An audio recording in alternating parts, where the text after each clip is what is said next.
warahmatullahi wabarakatuh. Bismillahirrahmanirrahim. Selamat malam dulur-dulur Gerbang Misteri Maiko.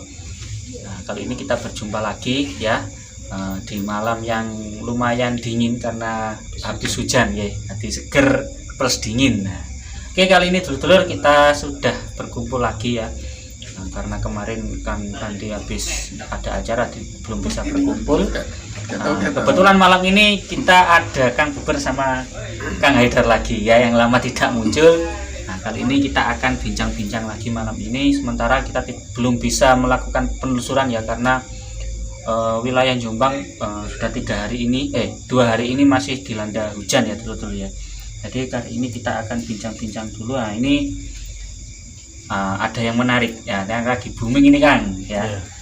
Ini bukan masalah yang lagi viral ini tentang kisah KKN penari ya, desa penari ya. Itu nanti kita coba ngobrol-ngobrol sama Kang Haidar sama Kang Biber sama Mbak Eko ya, menurut pandangannya Kang Biber, Kang Haidar, Mbak Eko seperti apa. Nanti kita coba perpadukan titik temunya seperti apa. Oke, kita mulai dulu dari Kang Haidar ya. Kang Haidar, siapa dulu Kang Haidar, teman-teman?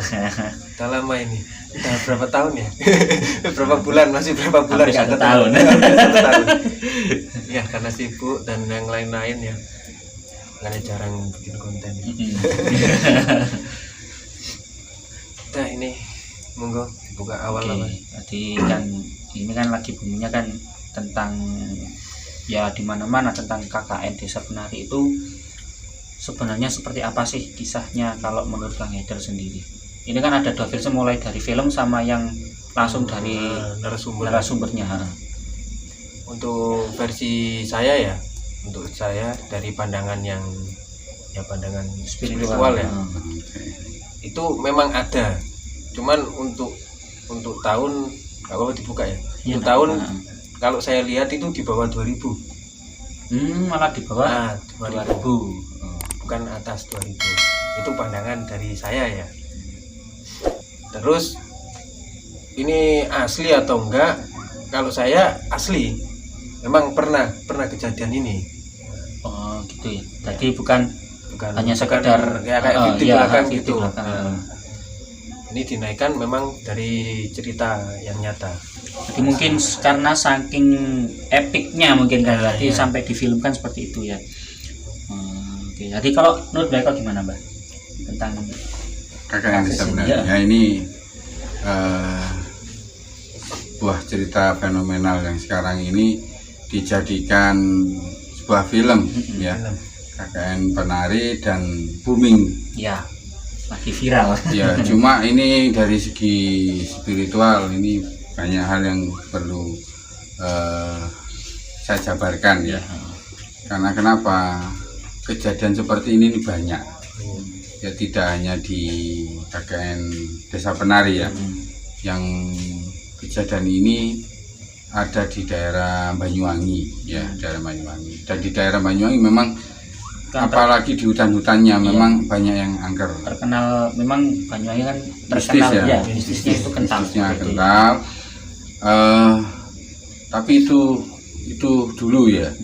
Jadi tapi sampai sekarang pun kalau kita berada di hutan, namanya hutan atau ya lereng hutan itu masih banyak banyak hal-hal gaibnya ya. Jadi sarang perkampungan jin atau sarang makhluk gaib itu banyak di daerah-daerah hutan ya. Contohnya seperti teman saya yang ke pendakian ke Gunung Dempo, di sana juga viral juga bahwa di sana itu ada perkampungan namanya perkampungan harimau, jadi manusia harimau itu terkenal di sana. Dan banyak juga yang tidak sampai pendakian, tidak sampai malah masuk ke perkampungan manusia harimau. Nah, ini juga sama bersama. Kalau yang saya lihat di KKN penari ini, ini sebetulnya kan gini loh. Jadi ada 2 alam ya, ada alam ya. tanpa sengaja mereka ini masuk ke masuk dimensinya. ke dimensi alam gaib ya. Ini ada yang menarik, maksudnya apa yang menyebabkan mereka ini ini kalau menurut saya berarti ada sesuatu yang dilanggar. Kalau enggak ya mungkin ginilah, berarti orang itu harus kalau masuk ke sebuah tempat, sebuah perkampungan atau sebuah apa ya, iya. Pertama mungkin tidak permisi. Terus kalaupun permisi mungkin ada hal-hal yang kurang baik yang dilakukan, mungkin berkata-kata kotor atau mungkin apa yang menyebabkan. Padahal di daerah itu ada tempat keramatnya. Kalau menurut pandangan saya ini dari sosok gaibnya loh ya, sosok gaibnya ini ada memang sosok penarinya.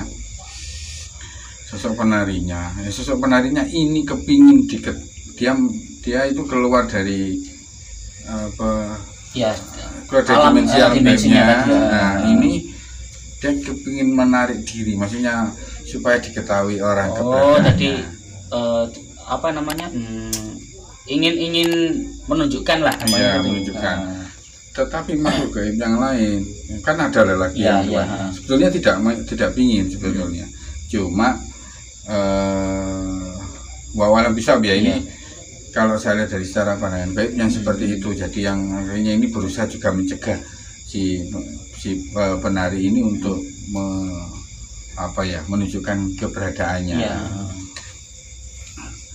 Nah, dari segi sini kita bisa ambil pelajaran bahwa khususnya untuk yang biasanya kalau KKN KKN itu kan biasanya kan memang ke tempat-tempat yang terpencil, contohnya ke tempat-tempat yang pelosok kurang maju. Contoh kalau di daerah kita ini, di daerah Jombang ini biasanya kalau KKN kalau nggak ke Nganjuk atau ke Pucangan.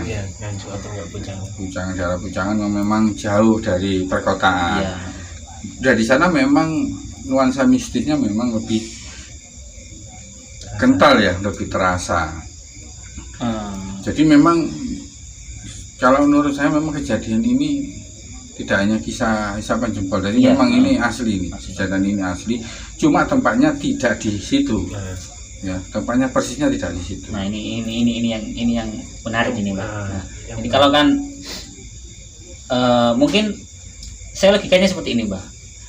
Desa penari ini apakah nama desa itu ataukah itu nama desa yang ada di dimensi lain? Itu nama desa yang ada di dimensi lain. Ya. Kalau nama desanya bukan itu berarti. Bukan itu. Cuma yang viral itu di daerah apa itu namanya? Rawabayu atau apa? Rawabayu ya. Nah, itu di daerah situ yang viralnya. Padahal kalau menurut penelitian spiritualnya tidak di sana. Tapi di dekat situ, tapi tidak di tempat itu. Ya, banyak penelusuran yang sekarang dilakukan, bahkan Om Hao sendiri rencana juga mau ke sana langsung untuk mencari tepatnya keberadaan lokasi itu. Kalau kita memang waktunya tidak ada, ya sebenarnya kami sangat ingin sekali untuk pergi ke sana. Karena memang terhalang waktu dan juga kesibukan masing-masing. Alhamdulillah untuk ketemu sekarang ini aja sangat sulit ya. Jadi memang saya ada pekerjaan sendiri, Kang Haidar ada sendiri, Kang Saidul juga ada sendiri, teman-teman kita yang lain juga ada sendiri. Jadi kita sulit untuk ketemu secara langsung. Tapi akan kita usahakan untuk kembali ke penelusuran seperti biasanya. Yang kayak awal-awal itu. Iya, jadi sementara ya kita ungkap nanti ya sekitar sini. Tapi ini dulu ya. Jadi kalau nggak salah ini ceritanya kan sampai terjadi hal-hal yang istilahnya termasuk sampai hampir meninggal itu ya. Meninggal itu kalau menurut saya tidak sampai. Hanya kayak kalau efek gaib lah, itu biasanya lemas atau apa, mungkin itu efek-efeknya. Dan sampai terjadi hal-hal yang sedramatis itu. Tapi di cerita itu kan memang ada beberapa versi juga. Jadi beberapa versi dan memang ini menarik ya. Jadi memang hal-hal gaib itu memang sangat menarik untuk diperbincangkan.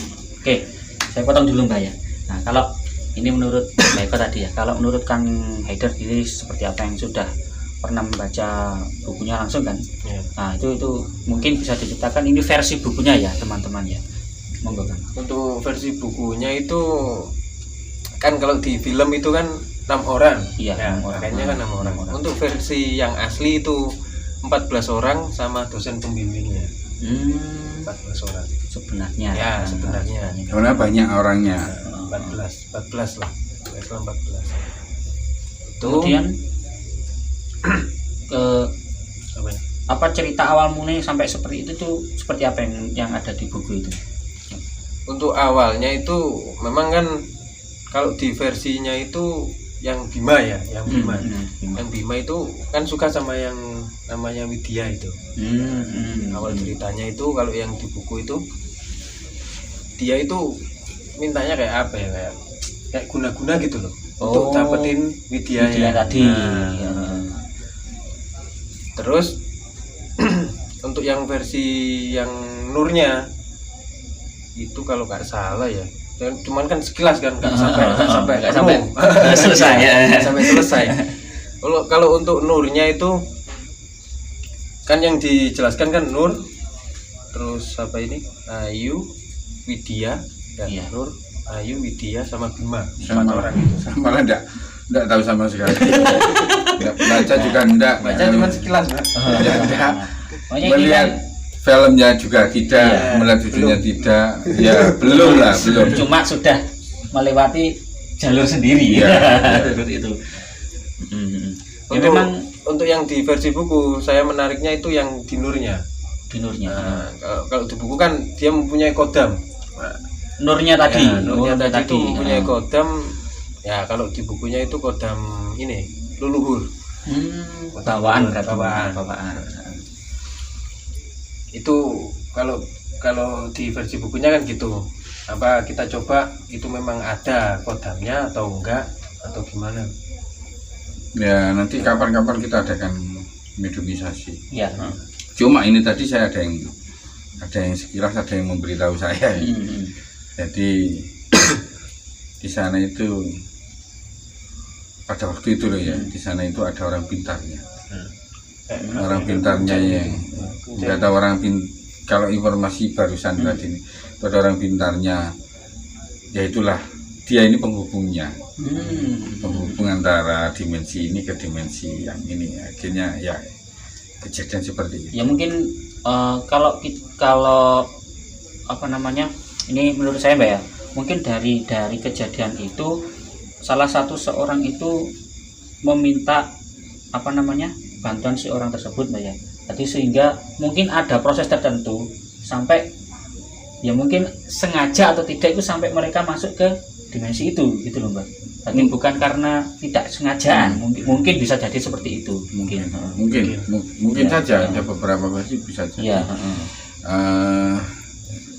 karena sepintas cerita Desa Penari ini saya pernah lihat itu film, kalau nggak salah itu yang gunung apa itu, Semeru atau apa itu, yang pendakian itu tadi mereka tiba-tiba masuk ke dimensinya gaib tadi. Nah itu ya banyak kejadian janggal tadi, contoh seperti orang itu dia tidak melahirkan tapi mengeluarkan apa namanya telur gitu loh Mbak. Jadi telurnya tadi itu ketika dia menetas itu bukan berupa manusia tapi berupa ular. Nah itu kan seperti itu, banyak ya versi-versi tersebut seperti itu teman-teman. Tapi ya memang menarik, ini perlu kita gali lagi tentang Desa Penari ini. Mungkin ya tadi kita usahakan lah kapan-kapan kita adakan mediumisasi seperti itu. Ya kita coba menguak dari segi mistisnya bagaimana, Mistisnya gitu bagaimana ya. gitu. Ya itu aja mungkin kira-kira Ya, yang mungkin bisa. ada pesan untuk dulur-dulur yang mungkin sebentar lagi akan KKN atau pendakian kemanapun, mungkin ada pesan dari Ya ini kalau saran dan pesan saya ya untuk semua orang ya, tidak hanya KKN saja, atau mungkin suka pendakian gunung, atau mungkin yang awam yang memang kalau panjenengan berada di tempat yang asing, yang memang menurut panjenengan ini agak suram, gak wingit, coba ditanyakan kepada lingkungan sekitar, ya, penduduk sekitar, apa yang harus dilakukan. Dan yang kedua, menjaga adab, menjaga sikap, ya, ucapan, perbuatan, jangan membuang kotoran sembarang tempat, atau mungkin kencing sembarang tempat, atau merusak tempat yang dianggap ini keramat. Keramat. Jadi hal-hal itulah yang kadang-kadang bisa nanti kalau dilanggar akan istilahnya berakibat yang tidak baik, ya. Jadi seperti itu ya, dulur-dulur ya. Jadi kita saling menjaga, saling mengingatkan. Karena kenapa? Saya pribadi juga kalau ke tempat hal yang keramat itu tetap mesti salam dulu. Salam dulu. Jadi ada adab-adabnya supaya kita ini tidak ada gangguan, ya, permusuhan. Sama lah kita di kehidupan sehari-hari ini, kalau datang ke rumah orang ya kalau tidak salam itu juga langsung nyelono kan juga tidak sopan, harus permisi dulu. Jadi seperti itu, kira-kira seperti itu, dulur ya. Mudah-mudahan sedikit ini bisa memberikan informasi, edukasi, dan manfaat, ya, khususnya buat saya pribadi. Oke teman-teman, ya, jadi seperti tadi sekilas penggalian kita tentang kisah desa KKN di Desa Penari ini. Jadi untuk teman-teman jangan sekiranya itu jangan lupa untuk selalu bersikap ramah atau waspadalah di tempat yang dimanapun kita berada, tetap dengan posisi kita, dengan sikap kita itu tetap dijaga seperti itu, ya. Oke dulur-dulur, terima kasih sudah menemani kita. Jangan lupa untuk selalu menyaksikan Gerbang Misteri Mbaiko, selalu mendukung kami agar selalu memberikan edukasi yang bermanfaat untuk teman-teman sekalian. Jangan lupa untuk komen, ya, di bawah, atau yang ingin bertanya mengenai hal spiritual, monggo langsung saja komen. Terus jangan lupa subscribe, ya, share sebanyak mungkin video kami agar kami tetap bisa memberikan video-video yang terbaik. Oke, sekian, terima kasih. Assalamualaikum warahmatullahi wabarakatuh.